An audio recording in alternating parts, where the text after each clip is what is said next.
Ira Sachs.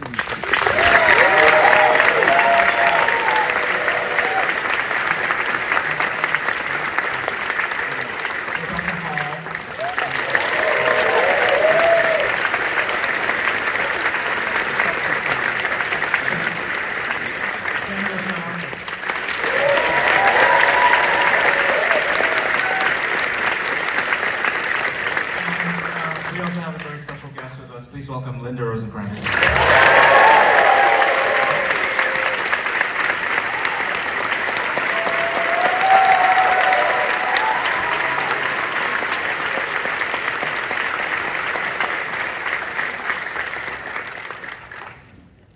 Thank you. Congratulations to all of you.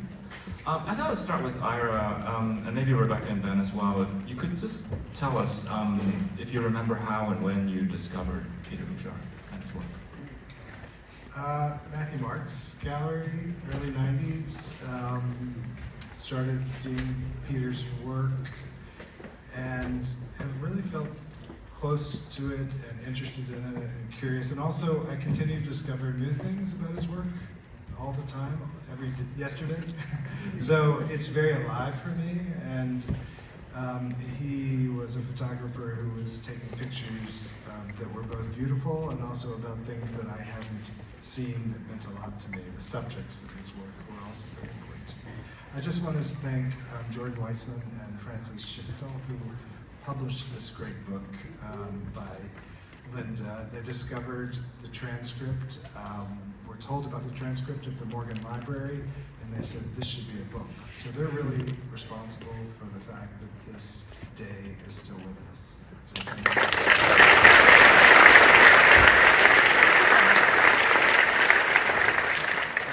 Ben and Rebecca, curious to hear about your relationship to Hujar's work, somebody you knew before you made the film. Yeah, I think the first time I ever actually saw one was on the cover of that brilliant album by Anoni, Anthony and the Johnsons at the time. I'm a Bird Now, I think that's what it's called. Yeah, I think that was the first time I ever saw one. But then I realized that I actually didn't. I think it was years then passed before I realized who that guy was who took that photo, and then I realized I knew lots of other images of his. And then this was decades ago, and yeah, I realized, yeah, I was sort of low level obsessed with him, and then I bought one. I bought maybe like 3 or 4 years ago. I have now a Hujar, and it's a self-portrait of him naked in a chair, and I think it's called something like Depressed. Depressed, winter 1980, and it's on the left. You should go into my flat and I sort of talk to him. He looks rather stern in the photo, but I feel like he sort of communicates with me somehow. Rebecca. Yeah, that's a good story. I don't have a good story. I think I also noticed on the front of that album cover, I think that might have been the first one I ever was aware of. And then, embarrassingly, it was more, I was aware of other artists of that period, obviously, maybe all these people. And then, Hujar started becoming in everyone's consciousness about, 5 or 6 years ago. And that's really when I started to pay attention and look, and then I was really struck and immediately became very interested. So when this came up, I already knew of him and was very excited about that. Linda, I'm very glad you're here with us today. Could you tell us a bit more about this project and how it came to be, and the idea of recording the daily lives of artists? Well, I had been working with tapes before. I wrote a book called Talk, which was 3 people talking, and wanted to continue that kind of practice. And the idea came to me of asking people to write down what they did, and a day that they would choose themselves, and then meet with me the next day. And I did, the first 2 was Peter and Chuck Close, And then I started doing people who weren't known at all and who actually weren't that interesting. So I eventually gave up on them. I mean, it'd be hard to beat Peter and Chuck, actually. So it never developed into a book. But I always had the transcripts, and I gave Peter one to the Morgan, and that really moved things along, I think. Ira, could you say a bit about your encounter with this transcript? Did it strike you immediately as a film? I was working with Ben on Passages, a film we made together in Paris. I saw the book at a gay bookstore in Paris, and I bought it and I read it over. Actually, it wasn't at one point. I read it over a couple of weekends too. It's very short, but it took me a little while. And really, on the last page, I thought I read this description of Peter at the window listening to the sex workers, and I was like, I just was there. It was so vivid, and I was very emotionally connected, and I immediately thought I should make this as a film with Ben Whishaw. Like, it was all one thing. And if it wasn't Ben Whishaw, it wouldn't be. Like, I wouldn't have made it. It was really about us continuing a work we had done in Passages, we were doing in Passages. And so then I reached out to Linda. I DM'd her on Instagram. And I would say maybe 14 months later, we were making a movie with Rebecca Hall at Westbank, who very gratefully donated space because we mission aligned with that great building that's been around since '71 for artists in New York City. And we moved in there, and we had a kind of playground of this imagined version of Linda's apartment. Could you say a bit about, I guess, turning this text into scenes, really? I mean, I think that's, in some ways, a quite simple film, but also I think a lot of complexity involved in how it becomes a film. Yeah, the hardest part of the film was understanding what to do with the opportunity I had to make it. It came together quite quickly financially. Thank you, Jordan, and everyone who's involved in making that true. And then I had these great actors, and I had the space, and then I went with my cinematographer, Alex Ash, and we went to the space, and I thought this would be in real time. I thought that these actors would play out this 1.5 hours, and I got there, and I had these great stand-ins, and I started to think about how to block this material, and it was immediately like one of the worst nightmares of my life, because I was like, well, what do they do? Like, in real life, I think they sat across the kitchen table and they didn't move, and I like to make what I consider action films. So this was not gonna work. And so it took about maybe 4 or 5 weeks of a lot of middle of the night worries. My husband, Boris Torres, is here being very patient with waking him up most nights because I just couldn't figure out what to do with this material. And then it was really specifically a film by Jim McBride called My Girlfriend's Wedding, which I really recommend, which was the beginning of unlocking a possibility which had to do with ellipses, and that spaces, particularly in a kind of personal cinema, didn't need to be arrived at in traditional narrative form, but could be a jump cut between here and there and here and there. And then with Alex and these stand-ins, we went back to the space and photographed at different times of the day over a couple of weeks. And suddenly I had these images that were they were a kind of reverie of cinematic images that were interesting to me. And I had them in my notes app, and I was looking at them, and I was like, oh, that's the movie. So it was a series of images that were focused on form, space, light, and time that became a narrative. I'd love to hear Ben and Rebecca talk about just their approach to playing real people, but not exactly in the context of a typical biographical film. I mean, you're asked to embody these two people at this very specific moment in time, and I'm just wondering how you approach that as actors. I mean, Rebecca, you have Linda as a reference, and Ben, I'm curious how you both work with this. Yeah, well, I did have a reference, but at the same time, I suppose I didn't. I suppose, you know, at a certain point, you've just got to play the scene and let go of a sort of sense of I'm playing a real person. Not that I don't respect the person sitting here to my right, but it's like I tried to absorb as much of, I guess, your essence as I could from phone calls. We had some lovely phone calls.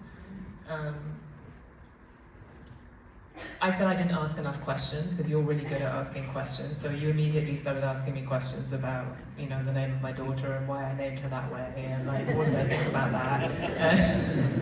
And I kept trying to, you know, jujitsu it back into a. Yeah, you did, but you're artful at it, obviously. But I instantly loved Linda, so that was helped because I feel that there's a kind of warmth to, I can't say her, you as a person, that radiates and care, and I think that I just wanted to try and find a way into that as much as possible.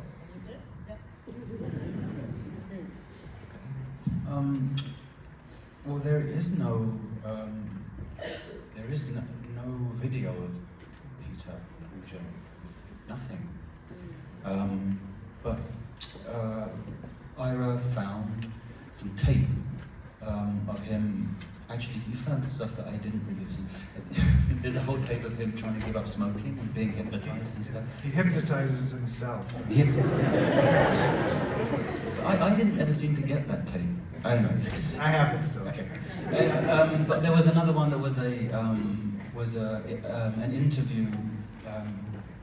David Wojnarowicz was interviewing Peter Hujar, and this was quite an extended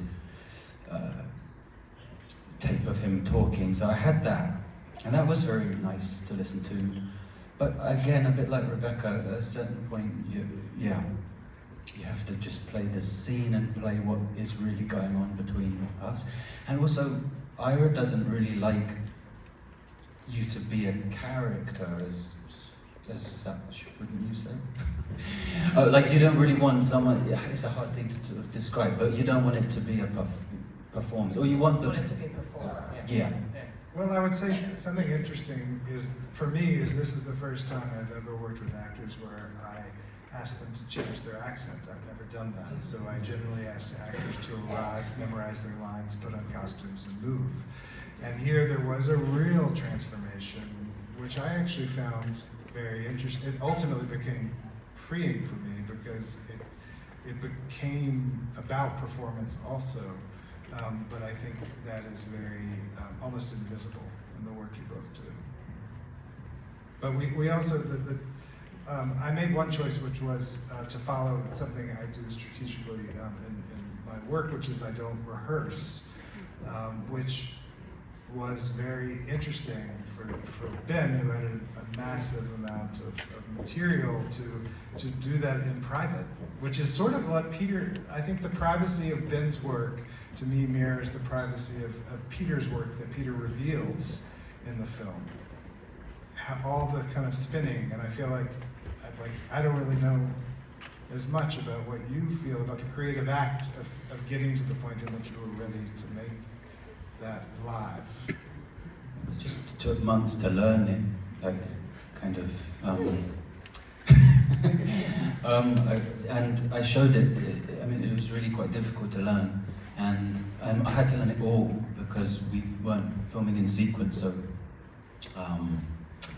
yeah, I had to learn kind of like it was for a play. And I showed it to a friend who's a musician, and I said, "Look at this thing." How am I gonna? And she said, "That's really hard. That's like me trying to learn someone else's improvisation." So yeah, it's interesting. But it was really beautiful as well to have time with someone's words and all of their strange, because how people actually speak is so fascinating, don't you think? And very rarely actually explored in cinema, like the strange, like so the articulacy, but also the inarticulacy of things, and just how we actually speak. It became very fascinating to me as I was learning it. Linda, I'd love to hear you just say a bit about what was your reaction to seeing this film? Well, I've seen it 3 times now, and each time I like it even more. Just seeing Rebecca playing Linda Rosenkrantz is quite a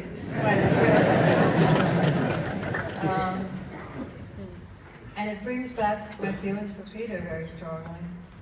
The intimacy of it, the love that I have for him. So it's very moving to me each time. I mean, I think Ira did an incredible, miraculous job taking those transcripts and making this kind of a film. We have time for only one more question, and I thought I'd come back to something you said in the introduction, Ira, and maybe the others can weigh in too. You said that the film speaks to what we've lost, but also what we have. I'm wondering if you could elaborate on that idea. I was affected by hearing that back. So that must be meaningful.